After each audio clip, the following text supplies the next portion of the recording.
Radhe Hare Krishna friends, welcome to my channel. आज इस video में हम वैशाख कृष्ण पक्ष की वरुथनी एकादशी के कथा का महात्म्य सुनाएंगे। तो दोस्तों वीडियो आखिरी तक जरूर देखिएगा, क्योंकि आधी अधूरी कथा नहीं सुनी जाती, इससे पाप लगता है। भगवान श्री कृष्ण ने कहा, हे पांडुनंदन, अब मैं तुम्हें वरुथनी एकादशी व्रत का महात्म्य सुनाता हूँ। सुनिए। वैशाख के कृष्ण पक्ष की एकादशी का नाम वरुथनी है। इस वरुथनी एकादशी का व्रत करके महाराजा मांधाता ने मोक्ष की प्राप्ति की थी और अनेकों धुंधुमार इत्यादि राजाओं ने इस एकादशी के व्रत को करके मुक्ति को प्राप्त किया था।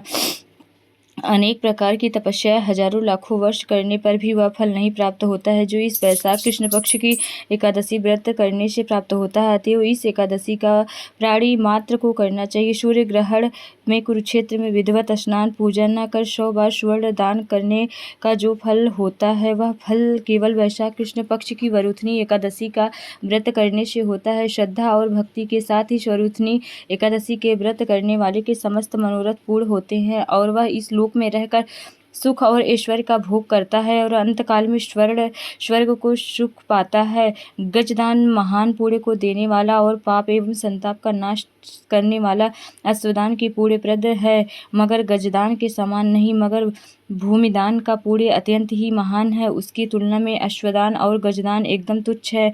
भूमिदान से भी अधिक पुण्य फल तिलदान में है और तिलदान से भी अधिक पुण्य फल हेम स्वर्ण दान में है और स्वर्ण दान से भी अधिक पुण्य अन्नदान में है। अन्नदान महान एवं अक्षय फलों को देने वाला है। इसके समान पुण्य का संचय करने वाला अन्य कोई दान नहीं है। यद्यप भूमि ही माता स्वरूप है, यही सब पदार्थों को उत्पन्न कर जगत का पालन करती है और यही देवता, दैत्य, मनुष्य, यक्ष, गंधर्व एवं मनुष्यों को पालने वाली है। तथापि इससे भी अधिक और महान पुण्य अन्नदान में है, क्योंकि इससे भूखी आत्मा संतुष्ट हो आशीर्वाद देती है। यह दान यद्यपि पृथ्वी पर सर्वोपरि है, तथापि कन्यादान इससे भी अधिक पुण्यप्रद और मनोरथों को पूर्ण करने वाला है। मगर अन्नदान और कन्यादान से भी श्रेष्ठ विद्यादान है। यह दान धर्म, अर्थ, काम और मोक्ष को देने वाला है। वैशाख मास के कृष्ण पक्ष की वरुथनी नाम की एकादशी का व्रत करने वालों को ये सभी पुण्य फल अनायास ही प्राप्त हो जाते हैं। शास्त्रों ने बताया है कि जो दुष्ट मंद बुद्धि वाले मनुष्य कन्या को बेचकर धन प्राप्त करते हैं, वह महान पापी होते हैं। वह अनेकों जन्म जन्मांतर तक नरक में वास कर अंत में बिडाल योनि में जन्म पाते हैं। इसके विपरीत जो कोई कन्या को वस्त्र एवं अलंकारों से संयुक्त कर श्रद्धा पूर्वक दान देते हैं, उनके पूरे फल का वर्णन से शारदा और भगवान शंकर भी नहीं कर सकते हैं। व्रत करने वालों को दशमी के रोज सायंकाल में ही एक समय एकादशी व्रत करने का संकल्प करना चाहिए। संकल्प करने के पश्चात काष्ठ के पात्र में भोजन नहीं करना चाहिए। मांस, मसूर, कोदो, सावा, शाक, मदिरा, दूसरे का जूठा अथवा बारंबार भोजन नहीं करना चाहिए। साथ ही साथ मन को एकाग्र कर शांति पूर्वक रहना चाहिए।